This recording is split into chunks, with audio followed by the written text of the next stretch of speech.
묵도하심으로 주일 예배를 하나님 앞에 드리겠습니다. 묵도하시겠습니다. 우리가 이 보배를 질그릇에 가졌으니 이는 심히 큰 능력은 하나님께 있고 우리에게 있지 아니함을 알게 하려 합니다. 우리가 사방으로 우겨쌈을 당하여도 쌓이지 아니하며 답답한 일을 당하여도 낙심하지 아니하며 박해를 받아도 버림받지 아니하며 거꾸로뜨림을 당하여도 망하지 아니하고 우리가 항상 예수의 죽음을 몸에 짊어지면 예수의 생명이 또한 우리 몸에 나타나게 하려 합니다. 우리 살아있는 자가 항상 예수를 위하여 죽음에 넘겨지면 예수의 생명이 또한 우리 죽을 육체에 나타나게 하려 합니다. 아버지 하나님, 티끌이와 먼지 같은 그런 없음인 우리를 하나님과 같은 그런 하늘적인 존재로 창조하신 그 은혜의 영광을 찬송합니다. 나의 나됨이 오직 우리 주님이 그 은혜와 그 희생과 그 섬김 안에 있는 줄 알았습니다. 그러므로 우리가 우리 주 예수 그리스도와 그의 못 박힌 십자가 위에는 알지 않기로 한 우리 믿음의 선배들처럼 우리 주 예수 그리스도와 그의 십자가만 자랑하는 그런 교회가 되게 하여 주옵소서. 우리 주 예수 그리스도 이름으로 기도합니다. 아멘. 오늘 말씀은 지난 803 모임에서 했던 고린도전서 2장을 하도록 하겠습니다. 고린도전서 2장 1절에서 16절입니다. 고린도전서 2장 1절에서 16절. 한 절씩 교독하겠습니다. 형제들아, 내가 너희에게 나아가 하나님이 증거를 전할 때에 말과 지혜의 아름다운 것으로 아니하였나니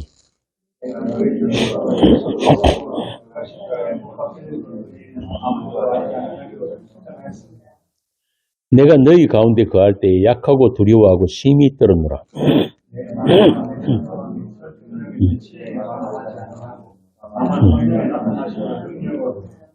너희 믿음이 사람의 지혜에 있지 아니하고 다만 하나님의 능력에 있게 하려 하였노라. 우리가 온전한 자들 중에서는 지혜를 말하노니 이는 이 세상의 지혜가 아니요 또 이 세상에서 없어질 통치자들의 지혜가 아니요 오직 은밀한 가운데 있는 하나님의 지혜를 말하는 것으로서 곧 감추어졌던 것인데 하나님이 우리의 영광을 위하여 만세전에 미리 정하신 것이라. 이 지혜는 이 세대의 통치자들이 한 사람도 알지 못하였나니 만일 알았더라면 영광의 그를 십자가에 못 박지 아니하였으리라. 기록된 바 하나님이 자기를 사랑하는 자들을 위하여 예비하신 모든 것은 눈으로 보지 못하고 귀로 듣지 못하고 사람의 마음으로 생각지도 못하였다 함과 같으니라. 오직 하나님이 성령으로 이것을 우리에게 보셨으니 성령은 모든 것 하나님의 증거까지도 통달하시느니라. 사람의 일을 사람이 속에 있는 영 외에 누가 알려? 이와 같이 하나님의 일도 하나님의 영 외에는 아무도 알지 못하느니라. 우리가 세상의 영을 받지 아니하고 오직 하나님으로부터 영을 받았으니 이는 우리로 하여금 하나님께서 우리에게 은혜로 주신 것을 알게 하려 하심이라. 우리가 이것을 말하거니와 사람의 지혜가 가르친 말로 아니하고 오직 성령께서 가르치신 것으로 하니 영적인 일은 영적인 것으로 분별하느니라. 육에 속한 사람은 하나님의 성령의 일을 하지 아니하나니 이는 그것들이 우리에게는 얼썩게 보이며 또 우리는 그것들을 알 수가 없나니 그러한 일은 영적으로 분별되기 때문이라. 신령한 자는 모든 것을 판단하나 자기는 아무에게도 판단을 받지 아니하느니라. 누가 주의 마음을 알아서 주를 가르치겠느냐? 그러나 우리가 그리스도의 마음을 가졌느니라. 아멘. 바울은 고린도에 보낸 편지에서 인사말이 끝나기 무섭게 십자가를 들이대고 있는 것을 보게 됩니다. 너희들이 하나님이 지혜요 비밀인 십자가를 아냐는 것입니다. 십자가는 하나님이 비밀한 지혜인데 이 세상이 자기 지혜로 알지 못하기 때문에 왜? 인간들은 다 육이기 때문에 그들 육체들이 하나님을 떠난 그 육체들이 이 땅에 오신 그 하나님의 피를 흘렸단 말이에요. 그래서 바울은 전도라는 일어나는 것으로 하나님을 전하게 하셨다. 달리 말하면 믿음으로만 구원하시기를 기뻐하셨다. 이 말은 무슨 말이냐면 믿음의 주체는 하나님이시다 이 말입니다. 어느 인간도 다른 인간 하나를 잘 설득하고 잘 가르쳐가지고 구원시킬 수 있는 능력은 없다. 모든 인간은 구원에서 배제되어 있다.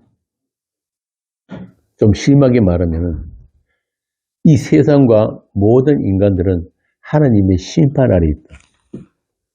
언제부터? 선악과를 먹고 에덴에서 쫓겨난 그때로부터. 그래서 어떤 인간도 자기 자력으로 그 생명나무를 찾아갈 수 없도록 하나님이 부르도는 화영권과 천사들로 그 길을 막아 놓으셨다. 그러니까 어떤 인간도 스스로 그 구원의 길을 찾을 수 있는 자들은 없다.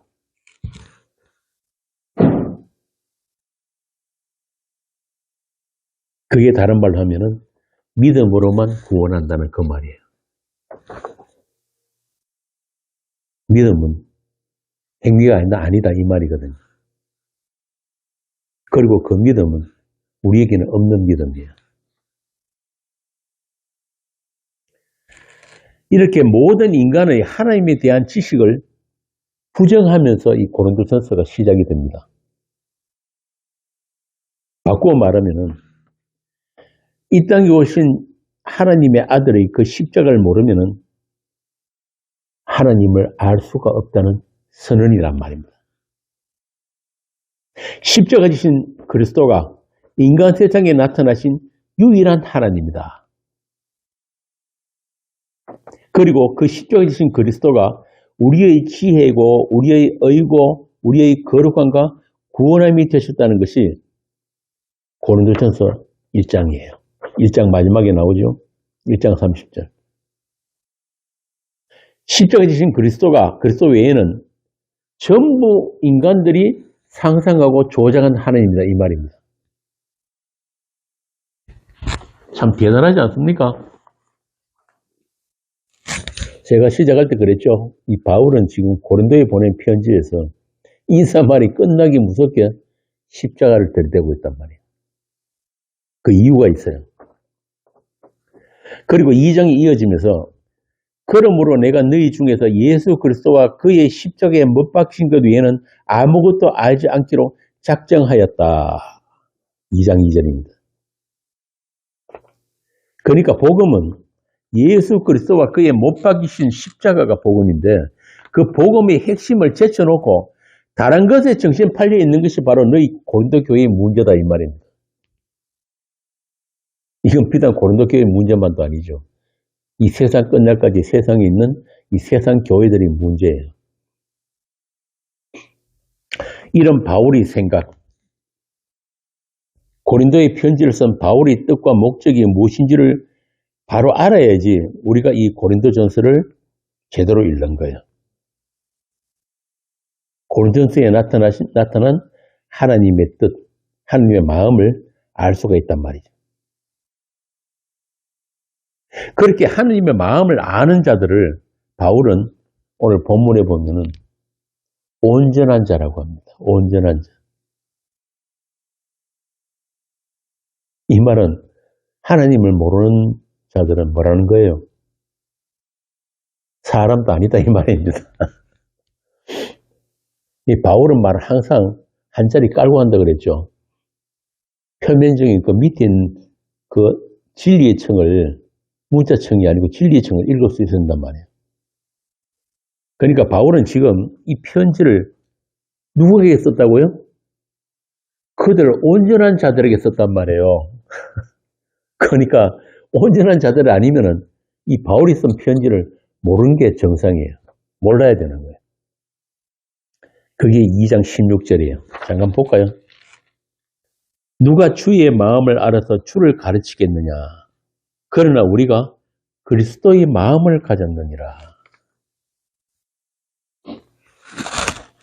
여기서 그리스도의 마음이란 말은, 마음을 가졌다는 말은 다른 말로 바꾸면 그리스도의 생명이 우리에게 부어졌다는 뜻이에요.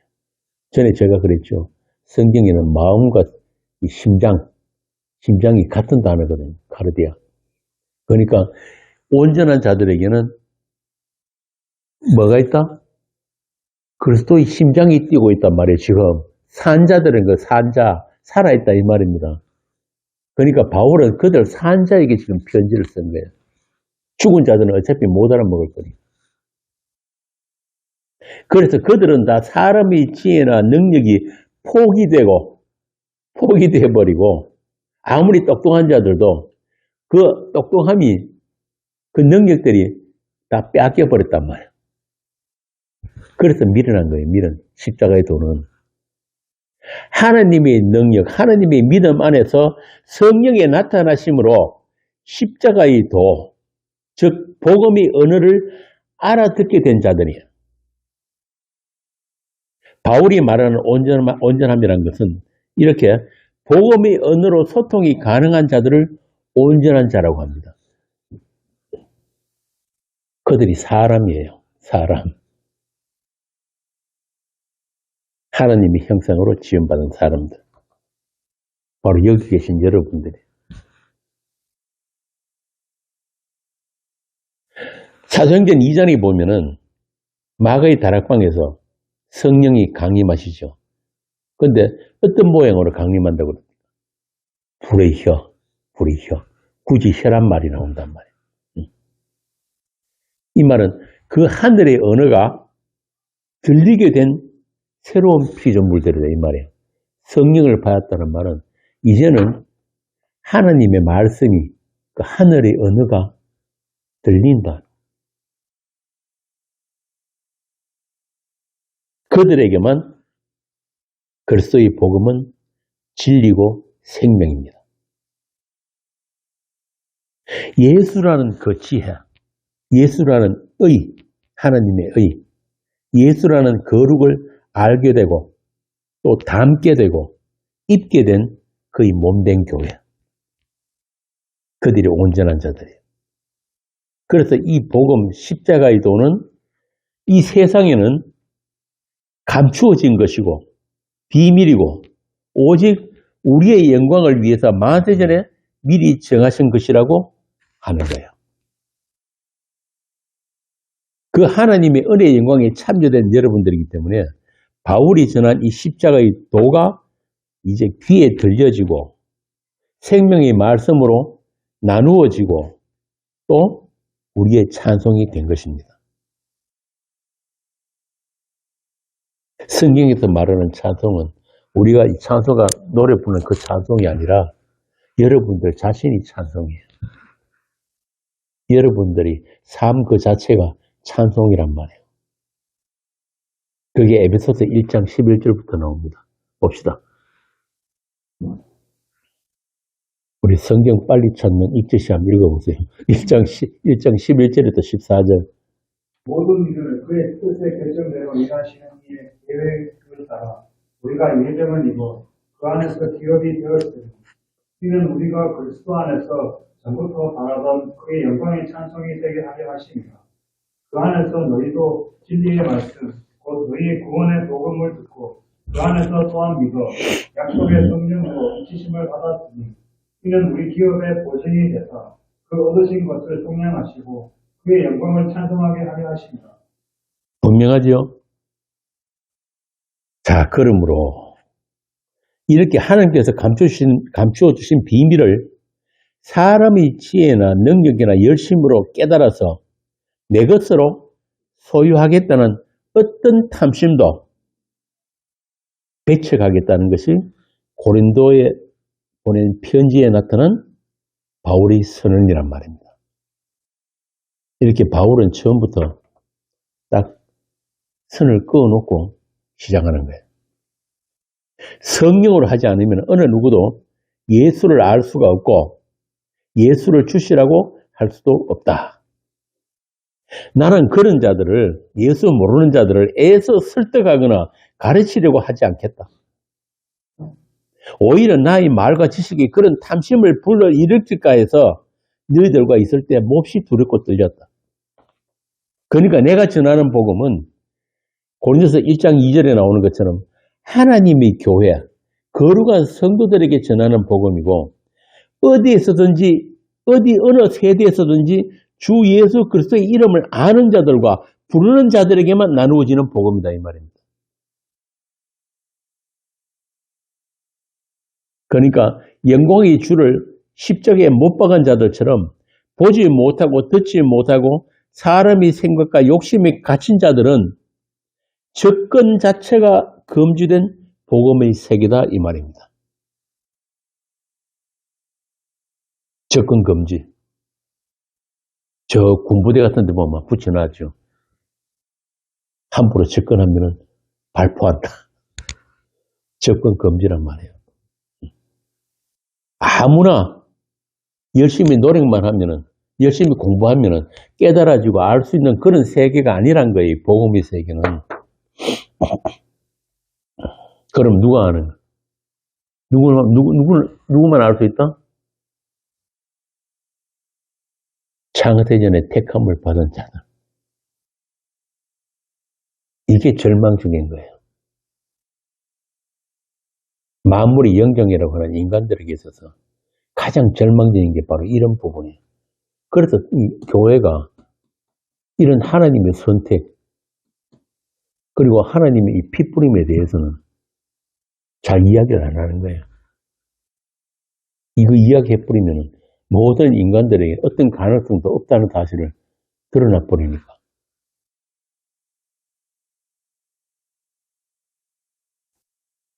그래서 이 세상은 반드시 이 땅에 오신 그 하나님을 십자가에 못 박을 수밖에 없는 그런 세상이란 말입니다. 이렇게 바울은 그리스도의 복음에 대해 조금의 타협이나 양보를 할 생각이 1도 없습니다. 믿지 않는 자를, 믿음 없는 자를 예수 믿게 할 능력이 자기에게는 없다는 거예요. 이런 바울의 뜻, 편지를 쓰게 된 그 배경을 알아야지 이 고린도에 보낸 편지의 내용들이 제대로 읽혀지게 되는 것입니다. 그러니까 바울의 관심은 많은 사람들 잘 가르쳐가지고 좋은 교회 하는 데 있는 게 아니에요. 그런 거 할 생각 1도 없어요. 그럼 어디 있느냐? 그리스도와 그의 십자가라는 복음에만 있단 말입니다. 이게 바울이 고린도에 편지를 쓴 이유예요. 그러니까 바울이 하고 싶은 말은 고린도 교회의 너희들이 그리스도 예수와 십자가라는 그 복음에 대해서 오해를 하고 있기 때문에 바울이 1년 반이나 함께 하면서 복음을 전했지만 그 복음을 제대로 들을 귀가 없었기 때문에 교회 안에 많은 문제들이 지금 발생하고 있다 이 말입니다. 그런데 나는 너희들 개개인의 어떤 비리나 잘못에 대해서 판단하고 정죄하려고 편지를 쓰는 게 아니라는 거예요. 이게 문제예요.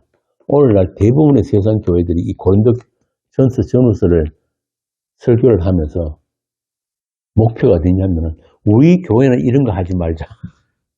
우리 교회는 이런 거 안 하는 그런 건강한 교회 되자. 이렇게 얘기를 하는데 바울은 그런 거 하자고 편지를 쓴 게 아니란 말입니다. 그러니까 처음 시작부터가 이 방향성부터가 잘못되어 있는 거예요. 나는 너희들 개개인의 어떤 잘못이나 경쟁 당파 만들고 자식의 아버지의 그 처벌 갖다가 취하고 세상 법정에 가가지고 재판이나 받고 그런 거 하지 마라는 게 아니에요. 나는 너희들이 복음이 무엇인지를 알기를 원한다. 십자가의 그 도가 무엇인지 또 영의 세계가 어떤 것인지를 너희들에게 다시 알려주기를 원한다. 나는 그리스도 예수의 증인이기 때문에 교회의 증인 아닙니다. 그리스도 예수의 증인이기 때문에 그 일을 위해서 내가 사도로 부르심을 받았다. 너희들이 하나님의 약속으로 세워진 교회인가 아니면은 내 구원, 내 존재를 증명하려고 모인 종교인들인가? 너희들 스스로 판단하라 이 말이에요. 하나님께서 은혜로 주신 것들이 무엇인지를 안다면은 너희들의 처음 자리를 다시 확인해 볼 필요가 있다. 그 처음 자리가 어디예요? 정현진 집사님. 우리의 처음 자리, 하나님이 처음 우리를 지으신 처음 자리가 어디라고? 그리스도 안.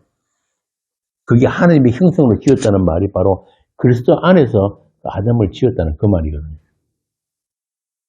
그 처음 자리를 다시 확인하라 이 말입니다. 그 그리스도 안을 떠나서는 어떤 존재도 불가능하다는 것을 바울은 지금 고린도 교회에 이야기하고 싶은 거예요. 그래서 2장 들어가면서부터 바로 뭐라고 그럽니까? 내가 너희 중에서 예수 그리스도와 그가 십자가에 못 박히신 외에는 아무것도 알지 않기로 작정했다. 우리가 있기도 전에, 그러니까 영원전이죠. 영원전에 있고 하나님의 지혜에 인간은 입을 닫고 엎드려서 경배하는 것만이 하나님을 하나님으로 대접해 드리는 것이다 이 말입니다.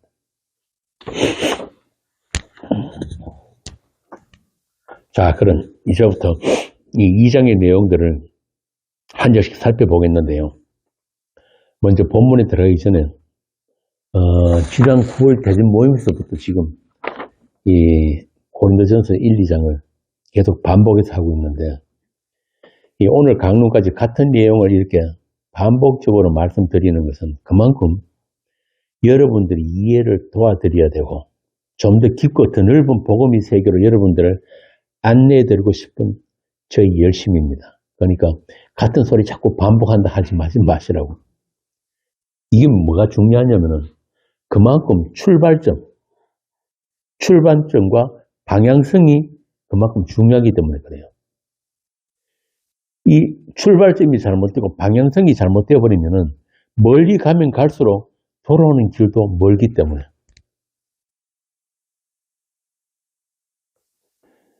자, 이 고린도서 2장에서 중요한 단어 몇 가지를 우리가 주목해야 되는데 그게 뭐냐 하면은 우리 익혀시는 전문에 들었으니까 알지. 첫 번째 뭐라고 그랬죠? 이 고린도서 2장에 나타난 중요한 단어 세 가지가 있거든요. 그게 뭐냐면 지혜. 하나님의 지혜와 세상 통치자들의 지혜. 그리고 두 번째가 뭐냐면 영이 나와요. 영. 포뉴마, 영. 하나님의 영과 세상의 영. 그에 따라서 영에 속한 사람과 이 영에 속한 사람은 뭐라 그러죠? 신령한 자, 온전한 자라고 합니다.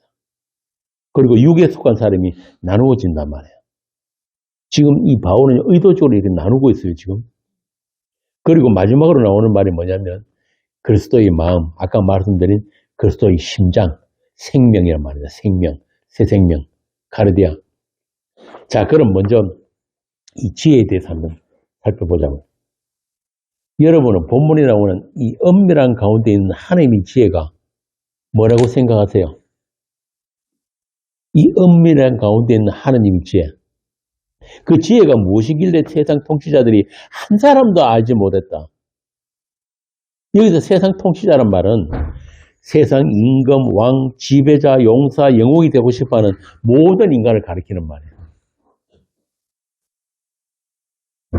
바로 우리 자신이에요.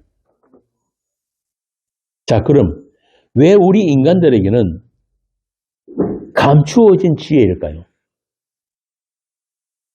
감추신 이유가 뭐냐 말이에요. 흔히 그런 말 하잖아요.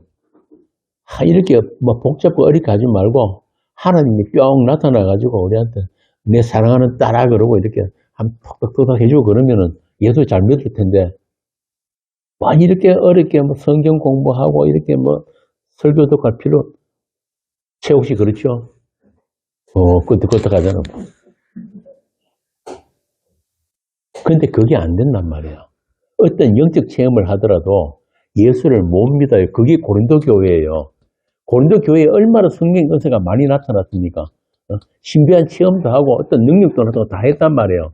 그런데도 불구하고 이 고린도 교회가 예수 안 믿었다 이 말입니다. 복음을 몰랐다는 거예요. 이게 참 무서운 일이야, 여기거든요. 이 한국 교회가 지금 가장 큰 문제가 뭐냐면은 기복주의, 신비주의, 인본주의 이런 거잖아요. 저 순복음교회 그 신비주의 좋아하는 사람들, 거기는 뭐 아예 방언 못하면은 예수 안 믿는 거 되니까 방언도 막 가르치고 그런다. 기도원 좋아하는 사람들 왜 그 기도원 왜 가는지 아세요? 거기 가가지고 기도원과 성령 받고 신비한 체험하고 싶어. 그게 예수 믿는 건 줄 안단 말이야. 근데 그거 얼마 못 가거든요.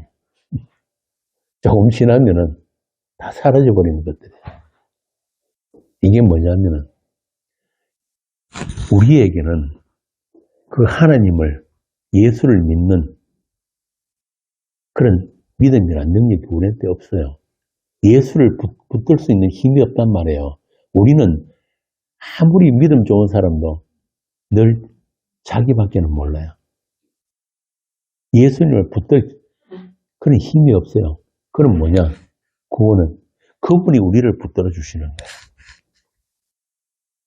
그게 구원이란 말이에요. 자, 그럼 감추진 그 지혜. 하나님이 왜 우리에게는 그 만들어붙어 있는 그 비밀하신 그 지혜를 감추셨는가? 그게 성경 첫머리부터 나와요. 창세기 3장 4절에서 7절 한번 봅시다. 하나님이 형상으로 지은 그 아담과 하와가 있는 그 에덴 동산에서 어떤 일이 벌어졌는지. 3장 4절에서 7절.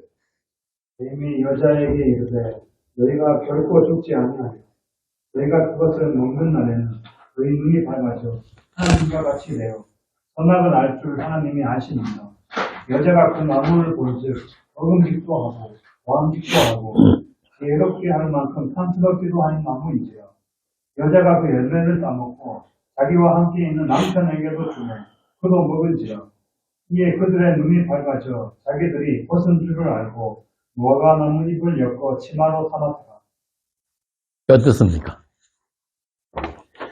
이 선악과 문제 때문에 많은 사람들이 의문을 가지고 있고 또 질문도 하고 그러는데 6절에 한번 봅시다.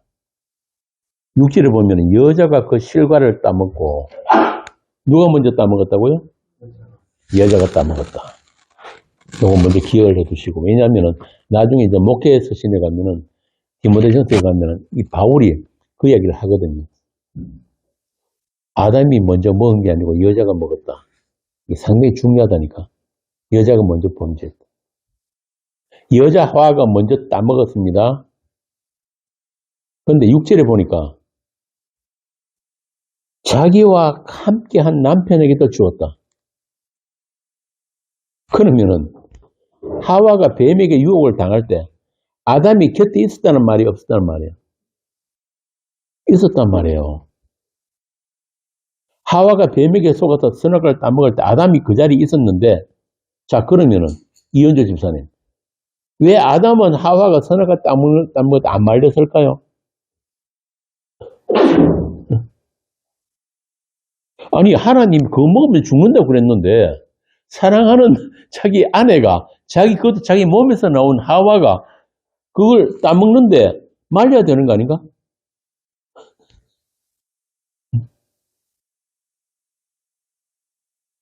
미워서 그랬을까?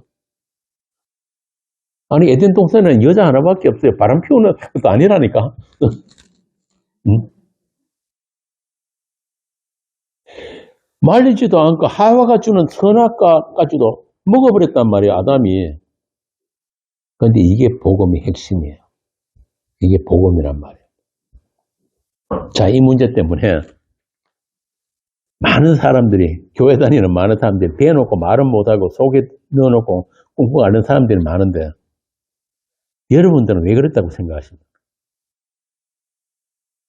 오늘 본문에 나오는 하나님의 지혜에 대해서 알기 위해서는 이 하나님이 창조하신 이 첫사람, 하나님이 형상으로 지으신 그 첫사람, 그 첫사람 아담의 범죄부터 제대로 알아야지 이 하나님의 지혜를 알 수가 있는 거예요. 그래서 제가 지금 에덴의 이 선악과를 문제를 꺼냈단 말이에요. 하나님께서는 오고 오는 세대의 모든 교회들, 이 성경을 읽게 되는 모든 성도들에게 하나님과 하나님의 지혜와 또 그분이 그 다스리심, 그 경륜에 대해서 가르치시기 위해서 에덴의 선악과를 두시고 뱀의 유혹을 허락하신 것입니다. 이런 일들이 그냥 우연히 우발적으로 생겨난 게 아니란 말입니다.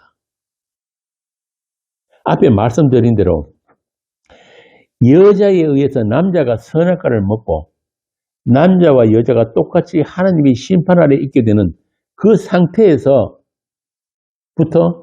인류의 역사가 시작이 되는 거예요. 선악과를 먹고 에덴에서 쫓겨난 아담과 하와로부터 이 인간 세상의 역사가 시작이 된단 말입니다.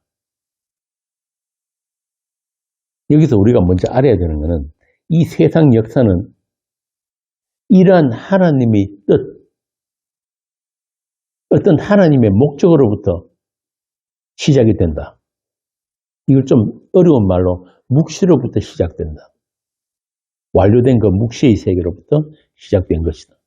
그 묵시의 펼쳐짐으로 이 모든 세상과 역사가 존재한다. 묵시라고 하니까 좀 어렵죠. 쉽게 말을 바꾸면은 하나님의 뜻, 하나님의 약속, 이미 이루어진 그 하나님의 약속으로부터 그 약속이 쫙 펼쳐진 게 이 세상과 역사란 말입니다.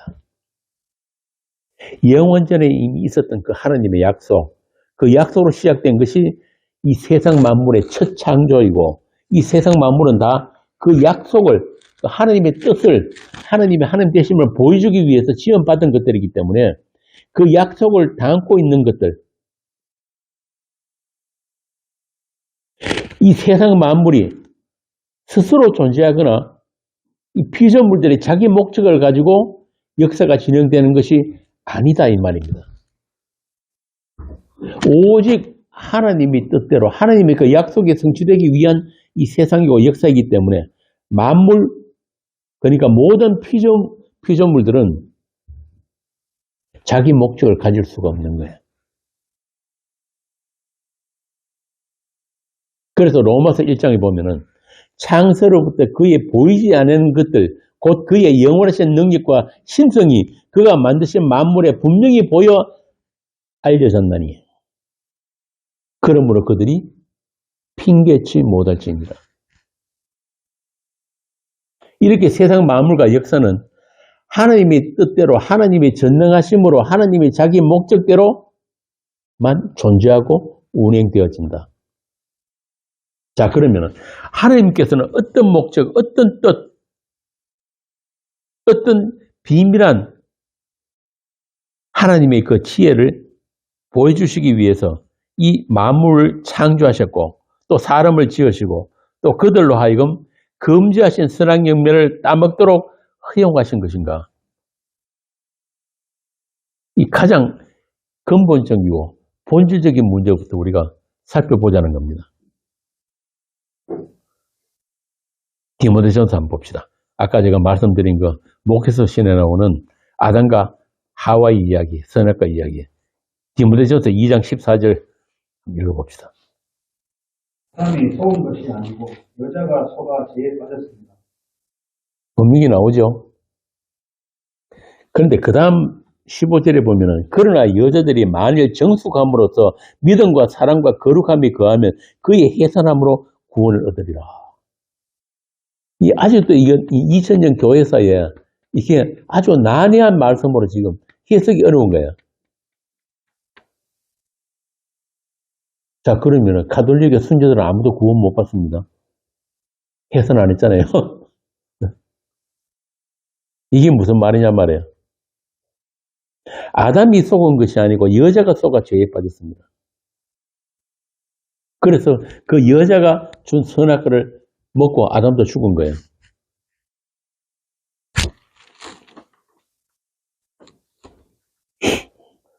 대부분의 신학자들이 이 말씀, 이 선악과 문제를 하나님께서 금지하신 선악과를 따먹은 것은 아담의 자유의지다. 자유의지를 만들었죠.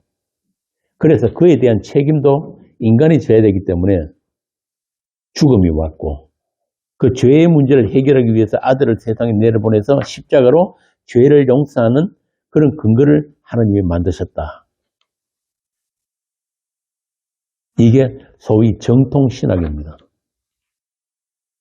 그런데 이런 주장은 하나님이 선악과 범죄를 허용하셨다고 해버리면은 죄를 미워하시는 하나님이 스스로 자기 모순에 빠지게 된다는 것을 전제하는 것이 되기 때문에 그렇잖아요.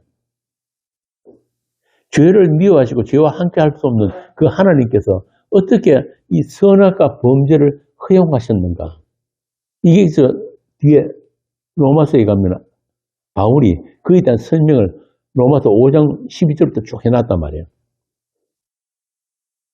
그래서 이 2000년 동안 교회가 그런 그 하나님을 변호하기 위해서 선악과 뜨거운 아담에게 책임을 돌리는 자유의지라는 것을 만들어낸 거예요.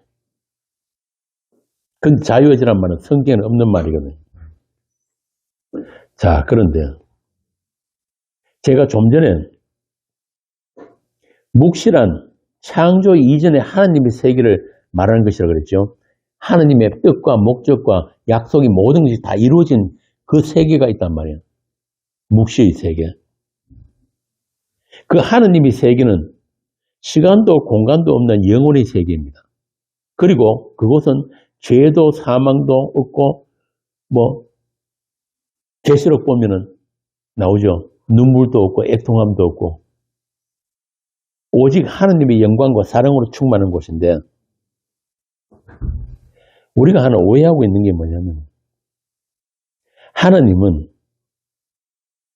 물론 죄를 미워하시지만 죄와 함께 하실 수 없지만 하나님은 하나님이세요. 하나님은 죄와 아무 상관이 없고 또 죄의 영향도 받을 수가 없는 하나님이에요. 하나님은 우리가 생각하는 어떤 인과율에도 벗어나 있는 분이란 말이에요. 이사야 45장 한번 봅시다. 그래서 이사야가 이런 말씀을 기록해 놓은 거예요. 이사야 45장 7절. 나는 빛도 짓고 어둠도 창조하며 나는 평안도 짓고 환란도 창조하나니 나는 여호와가 이 모든 이들을 행하는 자니라 하였노라. 하나님은 빛도 지으시고 어둠도 지으신 분이에요. 창세기 1장부터 나오잖아요. 아니 창세기 하나님이 창조시는 창조에 왜 허감과 혼돈과 공허가 있어야 되냐고요. 하나님은 완전하신 분인데 그렇지 않습니까? 그런데 우리가 생각하는 그런 것과 하나님이 생각은 다르단 말이에요. 하나님은 하나님이세요. 평안도 짓고 환란도 짓는다 그랬죠. 이 환란이라는 말이 뭔지 아세요? 원어 그대로 하면 악이에요. 악. 악라. 악이란 말이에요. 그러니까 하나님은 죄도 악도 빛도 어둠도 마음대로 지으실 수도 있고 다스릴 수도 있는 하나님이란 말입니다. 그러니까 자꾸 우리 인간들이 생각 안에 그 하나님을 가두면 안 되는 거예요. 그러다 보니까 이 창세기 3장의 선악과 뱀의 문제 이런 것들에 대해서 자꾸 혼란이 오는 거란 말입니다. 자, 그러면은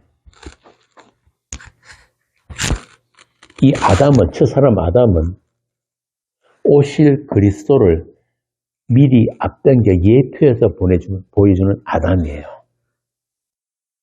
그래서 로마서 15장에 보면은 한번 봅시다. 로마서 5장 그 14절에 보면은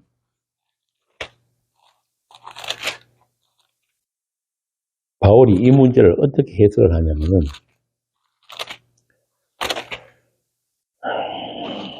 12절부터 한번 읽어봅시다.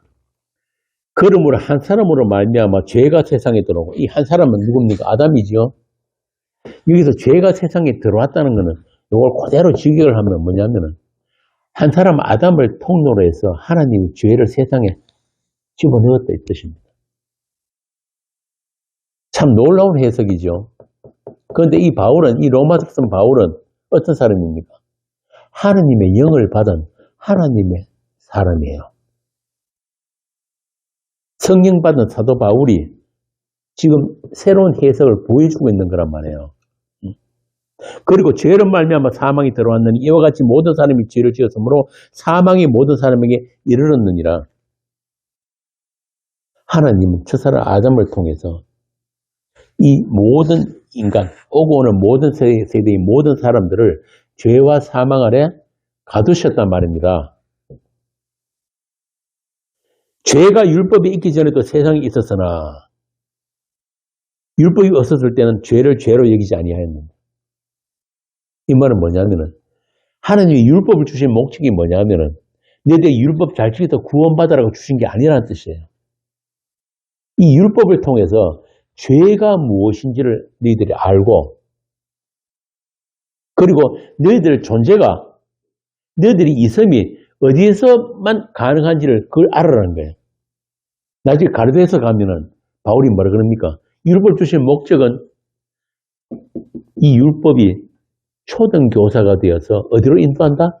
그리스도께로 인도하는 목적, 그 목적으로 율법을 주셨단 말이에요. 자, 그러니까 그러나 아담으로부터 모세까지 아담의 범죄와 같은 죄를 짓지 않은, 모세는 하나님부터 율법을 우리에게 전달한 사람이죠. 그러니까 아담으로부터 모세까지 아담의 범죄와 같은 죄를 짓지 아니한 자들까지도 사망의 왕노를 하였나니, 이 말은 무슨 말이냐면은 선악과 따먹은 건 아담이잖아요. 그런데 왜 선악과 안 따먹은 우리까지도 이 사망의 종도를 해야 되느냐 이 말입니다. 보통 사람들이 그 생각들을 하잖아요. 그런데 아담은 오실 자 그리스도의 모형이다. 이 말은 무엇이냐면은 첫 선악과 땅만 첫 사람 아담과 오실 자 예수 그리스도가 같은 일을 했다. 어떤 같은 일? 하나님의 약속, 창세 전에 있었던 그 약속을 이루는 같은 일을 했다 이 말입니다. 이 얼마나 놀라운 해석입니까?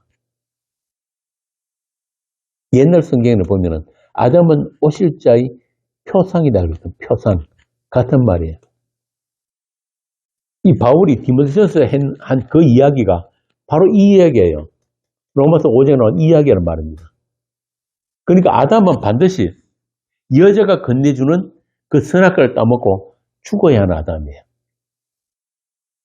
예수 오실 그리스도를 표상하는 아담이기 때문에 그걸 따먹고 죽어서 예수 그리스도께로 가서 생명나무이신 예수 그리스도께 가서 완성이 되는, 하나님의 형상으로 완성이 되는 그 아담이란 말입니다. 지금 그 이야기를 하고 있는 거예요. 로마서 5장, 디모데전서 2장이 같은 이야기예요. 그래서 유일한 남자이신 예수 그리스도의 그 씨를 받은 그 여자, 교회가, 여자들이 그 예수 그리스도의 의와 거룩, 거기에 거하게 되면은 그 씨로 말미암아 잉태하게 된다. 생명을 출산하게 된다. 이 말입니다. 이게 구원이라 그 이야기. 이제 이해가 되시죠? 자, 이렇게 이미 완료되어 있는 그 하나님 세계, 그 묵시의 세계에 뭐가 있었냐면은 말씀이 있었다고 하는 거예요. 말씀이. 이게 참 중요하거든요. 하나님은 하나님으로만 충만하신 분이에요. 이 말은 뭐냐면은 피조물을 우리 인간이 없어도 하나님은 1도 부족한 게 없어요. 스스로 충만하신 분이에요. 그런데 그 태초에 영원전의 그 세계에서 뭐가 있었다? 말씀이 있었다고 하는 거예요. 요한복음 1장 1절부터 5절 한번 봅시다. 태초에 말씀이 계시니라. 이 말씀이 하나님과 함께 계셨으니 이 말씀은 곧 하나님이시니라. 그가 태초에 하나님과 함께 계셨고 만물이 그로 말미암아 지은 바 되었으니 지은 것이 하나도 그가 없이는 된 것이 없느니라. 그 안에 생명이 있었으니 이 생명은 사람들의 빛이라. 빛이 어둠에 비치되 어둠이 깨닫지 못하더라. 말씀, 생명, 빛 계속 나오죠. 하나님의 말씀하셨다는 것은 어떤 대상이 있다는 이야기예요. 맞습니까? 어떤 대상이 있다는 거예요. 그리고 그 말씀 안에 생명이 있었다. 그래서 이 생명은 무엇과 연관된 생명입니까?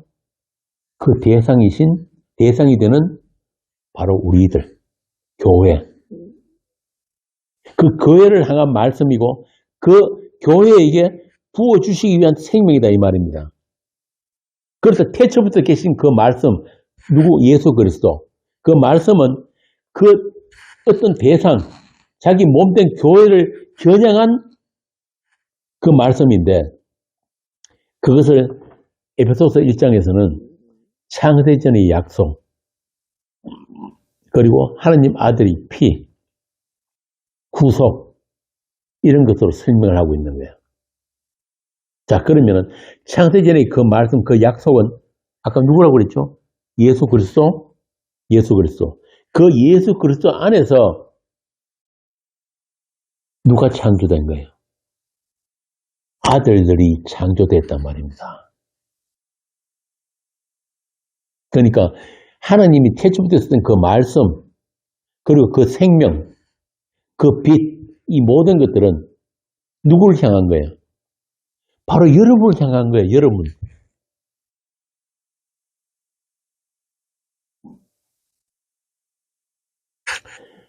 그래서 아까 말씀드린 대로 그 아담은 하나님의 형상대로 지음을 받았다는 말이 바로 그 안에 전부 다 이 모든 것들이 들어있는 거예요. 자, 그런데 그렇게 묵시 안에서 영원전에 하나님께서는 자기 형상으로 지음받은 아들들을 완성하셨습니다. 완료해요. 그 묵시 세계, 하나님 세계는 시간과 공간이 필요가 없는 그런 곳이기 때문에 하나님께서 작정을 하시면 그 자체로 완성이에요. 완성인데 여기서 우리가 주목해야 할 것이 뭐냐면은 그 아들들이 거룩하고 흠이 없는 그런 하늘적인 그런 존재로 완성이 되었다고 하는데 그 안에 가장 중요한 단어가 뭐냐면은 그리스도 안에서. 그리스도 안에서 그 은혜의 풍성함을 따라 그의 피로 말미암아 속량 곧 죄사함을 받았다. 한번 생각해 보세요. 우리는 그때 창세전에 있었어요, 없었어요? 없었잖아요, 그죠? 창세전에 우리는 아예 없었단 말이에요. 없었는데 어떤 행위도 있기 전에 죄가 있고 피의 속량이 나와요.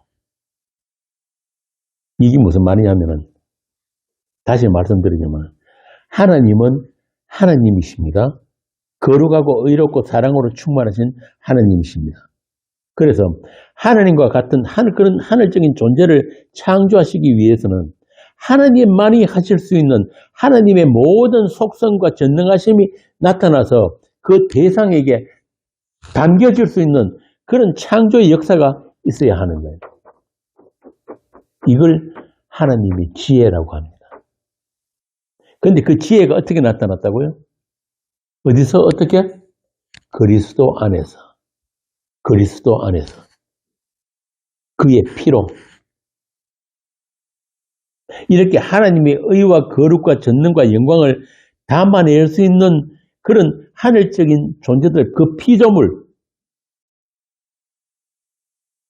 피조물들에게, 그 아들들에게 하나님의 하나님 되심을 담아내고 싶었던 거예요.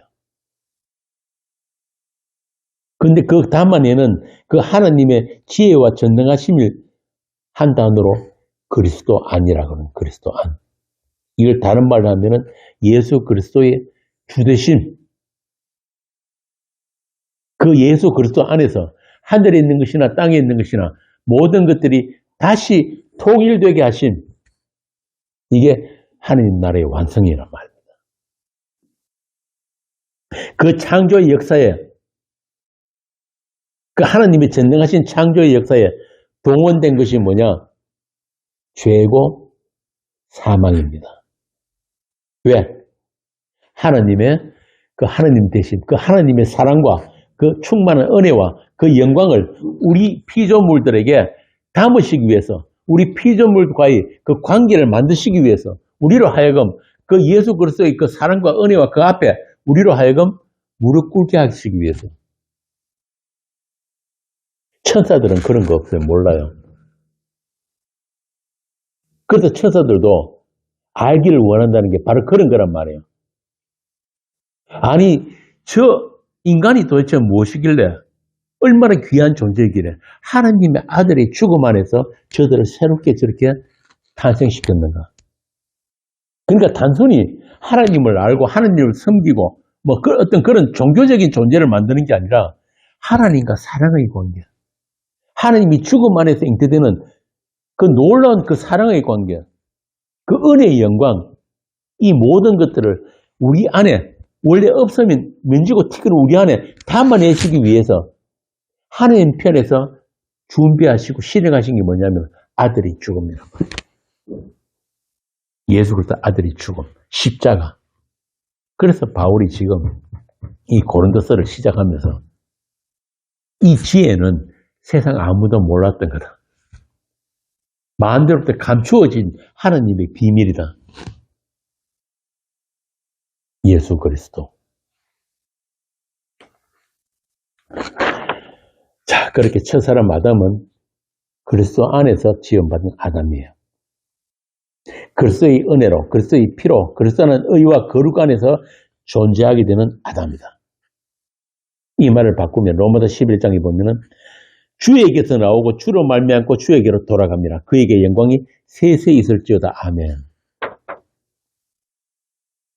그러니까 모든 바울 서신, 아니 모든 성경 66권이 전부 다 이 주 예수 그리스도를 증거하는 거예요. 고린도서 1장에도 나옵니다. 1장 16절. 만물이 그에게서 창조되되 하늘과 땅에서 보이는 것들과 보이지 않는 것들과 혹은 왕권이나 주권들이나 통치자들이나 권세들이나 만물이 다 그로 말미암고 그를 위해 창조되었고 또한 그가 만물보다 먼저 계시고 만물이 그 안에 함께 섰느니라. 그는 몸인 교회의 머리시라. 여기서 나오는 주권들, 뭐 권세들, 이게 뭐냐면은 천사. 하나님이 그 하나님 대심을 다스림을 전달하는 그 천사들이 있죠. 그리고 타락한 천사, 사단까지도 전부 다 누구를 위해서 창조되었다? 주를 위해서 창조되었다. 그 대상이 바로 그의 몸된 교회란 말입니다. 그 모든 것들이 있어야 하는 그 이유와 목적이 예수 그리스도의 몸된 교회를 위해서. 그래서 고린도서에도 나오잖아요. 만물이 다 너희 것이요. 만물이 다 너희 것이요. 신나지 않습니까? 이 세상 만물이, 이 모든 세상 역사가 일어나는 사건들이 다 하나님의 아들들은 너희들을 위해서 있어야 하는 것들, 이 말입니다. 그리고 그 아들들 누구를 위해서? 그리스도를 위해서. 세상 만물과 인간을 창조하신 목적이 그의 몸된 교회를 통해서 예수 그리스도의 주되심을 온 세상에 드러내시기 위함이다. 그러니까 그냥 인간을 지으시고 그 인간이 우발적으로 선악을 따먹고 타락하니까 예수를 보내서 십자가를 구원하고 뭐 그런 심판 같은 이야기가 아니란 말입니다. 이 안에는 어마어마한 하나님의 지혜, 하나님의 전능하심이 담겨 있는 거예요. 그 하나님의 하나님 대신 하나님의 영광을 자기 피조물들에게 충만하게 발산하고 보여주시기 위해서 이미 묵시 안에 이루어진 그것을 첫 창조를 통해서 이 하늘과 땅, 만물이라는 첫 창조를 통해서 세상 역사라는 무대 위에서 펼쳐 보여주셨고 또 지금도 하나님이 통치하고 계신다. 그리고 그 대상이 된 자들이 바로 하나님의 피로 사신 교회, 여러분이란 말입니다. 그렇게 여러분들이 나 자신이 누구인지부터 제대로 알아야지 하나님을 알 수 있는 거예요. 칼빈이전 기독교 강교에 보면 처음부터 그 내용이 나와요. 나 자신을 알아야지 하나님을 알고 하나님을 알아야지 우리 자신을 안다. 그 관계성. 그 관계성에는 반드시 중간에 누가 들어갑니까? 중보자 예수 그리스도. 그 하나님의 뜻을 보여주시기 위해서 먼저 아담을 통해서 죄와 사망이 세상에 들어오도록 허락을 하신 거란 말입니다. 그래야 흑암과 사망의 그늘이 같이 있는 이 세상에 빛과 생명으로 오실 그 그리스도가 우리에게 계시되기 때문에 그들에게만 열어 보여주시는 비밀로서 그리스도인 것입니다. 그래서 그리스도는 마음대로부터 비밀이라고 하는 거예요. 첫사람 아담과 마지막 아담 그리스도가 그 하나님의 약속, 묵시 안에 이미 이루어진 그 모든 것들을 이 세상 역사 속에서 함께 성취해내는 그 일, 그 하나님의 지혜와 전능하심을 오늘 본문 7절에서 이렇게 증거하고 있는 거예요. 오직 은밀한 가운데는 하나님의 지혜를 말하는 것으로서 곧 감추어졌던 것인데 하나님이 우리의 영광을 위해서 만세전에 미리 정하신 것이다. 그만큼 여러분들은 귀한 존재란 말입니다. 하나님이 자기 피로 살 만큼 귀한 존재예요. 그런데 그 귀한 근거가 그 자격이 우리한테 있는 것이 아니고 어디 있다? 주 예수 그리스도에게만 있는 거예요. 이 지혜는 이 세대의 통치자들이 그러니까 선악과를 입에 물고 태어난 모든 아담들의 후손들이 한 사람도 알지 못하였으니 만일 알았더라면 영광의 주를 십자가에 못 박지 아니하였으리라. 그분이 하나님 되심을 이 어둠의 세상은 아무도 몰랐다.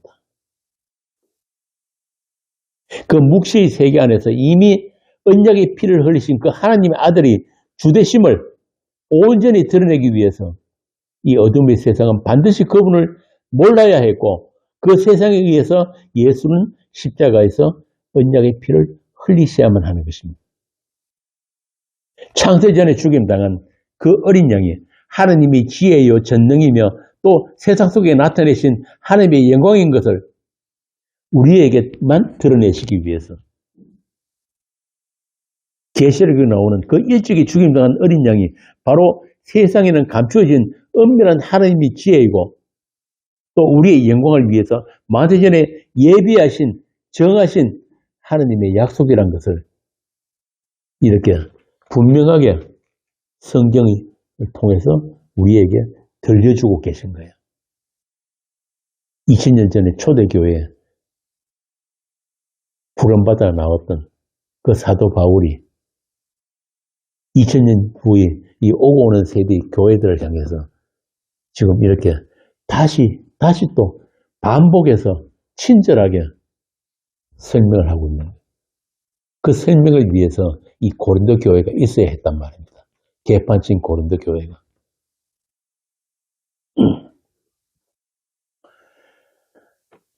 이렇게 우리의 영광이란 다시 말씀드리지만 티끌 죽은 흙에 다름없는 없으면 우리가 하나님의 그 영광을 담아내는 선택된 피조물로 그분과 영원을 함께 하게 되는 그 영광을 이야기하는 거예요.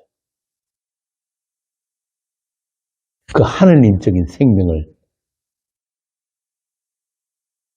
아들이 죽음을 통해서 우리에게 담아내신 그 놀라운 하나님의 지혜와 그 능력, 전능하신 그 영광을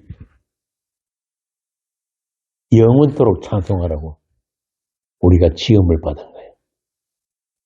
그래서 우리를 보고 찬송이라 그런단 말이에요. 그 하나님 나라를 상속받은 아들들.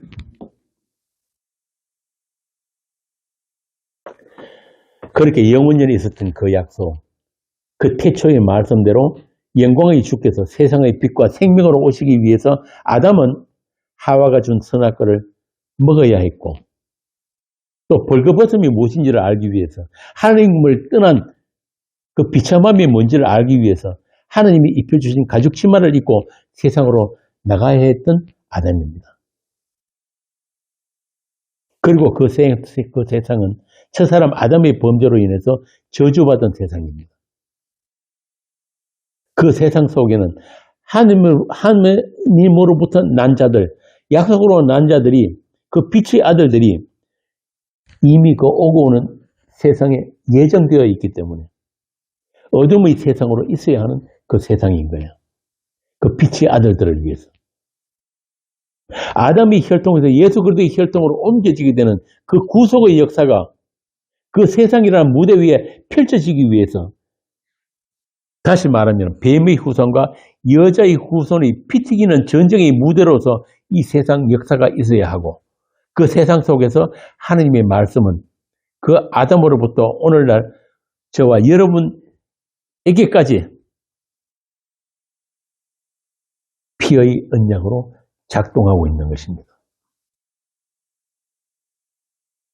그래서 교회는 하나님의 피로 사신 교회로 가는 거예요. 그 교회, 그 아들들은 그 어떤 피조물도 정죄할 수 없고 그 하나님의 사랑에서 빼앗을 수 없는 그런 존귀한 자들이에요. 그들을 해치는 자들은 하나님의 눈을 찌른다고 그랬단 말입니다. 스가랴서 2장 8절에서 한번 봅시다. 스가랴 2장 8절. 이런 놀라운 하나님의 사랑과 보호하심 안에 있는 그런 여러분들이 뭘 세상에 대해서 그렇게 쫄 필요가 있냐고.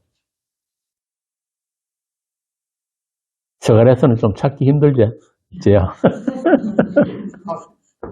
그래, 맞아. 학기 2장 8절 합니다. 만군의 여호와께서 이같이 말씀하시되 영광을 위하여 너희를 노력한 여론하라고 보내셨으니 너희를 범하는 자는 그의 눈동자를 범하는 것이라. 너희를 범하는 자들은 하나님의 눈동자를 범하는 자들을 가진 정도란 말입니다. 자기 눈처럼 우리를 지키고 계신 거예요. 그래서 여러분들에게만 하나님의 이름을 아는 것이 허락되었단 말입니다. 그 하나님을 아는 것이 허락된 것. 이걸 복이라고 하는 거예요. 다른 복 없어요. 예수를 아는 복. 유일하신 하나님과 그의 보내신 자 예수를 아는 것이 뭐라고? 영생이라고 그랬답니다. 영생. 그렇게 그 독생자의 영광, 이 땅에 다녀가신 그 독생자의 영광에 참여된 사람들이 바로 여러분들이에요. 요한복음 1장 한번 봅시다. 1장 11절부터 14절. 자기 땅에 오매 자기 백성이 영접하지 아니하였으나 영접하는 자 곧 그 이름을 맺는 자들에게는 하나님의 자녀가 되는 권세를 주셨으니 이는 혈통으로나 육정으로나 사람의 뜻으로 하지 아니하고 오직 하나님께로부터 난 자들이니라. 말씀이 육신이 되어 우리 가운데 거하시네. 우리가 그의 영광을 보니 아버지의 복병자의 영광이요 은혜와 진리가 충만하더라. 그 독생자의 영광이 뭐라고요? 태초부터 있었던 그 말씀이 마침내 육신으로 오신 것. 이것을 하나님의 영광, 하나님의 약속이 온전히 이루어진 거란 말이에요. 그런데 그 영광에 참여된, 독생자의 영광에 참여된 사람들이 바로 여러분들이에요. 그래서 여러분들만 하나님의 지혜를 들을 수 있고, 볼 수 있고, 전할 수 있는 온전한 자들입니다. 신령한 자들이에요. 이제 여러분들에게는 그리스도는 하나님의 감추인 비밀이 아닌 거예요. 그 그리스도가 우리의 지혜고 우리의 거룩이고 우리의 의이기 때문에 바울이 고린도 교회가 말하고 싶었던 그 하나님의 지혜가 무엇인지 아시겠죠? 지금 1시간 넘게 지금 제가 설명했단 말이에요. 그리고 그 지혜는 왜 세상에 감추어져 있는 지혜인지, 왜 거리끼고 미련한 것인지, 거기에 대해서는 다음 시간에 계속하겠습니다. 자, 이렇게 세상은 몰라야 하는 하나님의 지혜예요. 감추어진 비밀이에요. 왜? 모든 세상 인간들은 하나님이 간섭이 없고 개입하지 않은 그냥 내버려둔 세상 인간들은 나의 있음에서부터 하나님을 찾고 신을 찾고 나를 위해서 구도의 길을 찾으려는 그런 아담의 후손들에게는 철저하게 감춰져야 되기 때문에 우리가 있기도 전에 있었던 그 하나님의 약속에 의해서 찾아진 자들, 이 땅에 육신으로 오신 태초의 그 말씀에 의해서 찾아진 자들, 그러니까 나의 있음이 아니라 주가 계신 하나님의 약속으로 말미암고 그 약속을 위해서 존재하는 그런 성도들에게는 밝게 보여지는 하나님 지혜요, 능력이며 영광인 것입니다.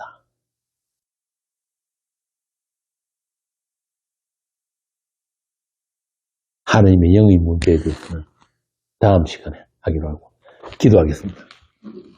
아버지 하나님, 하나님의 그 은혜의 영광에 참여케 하시고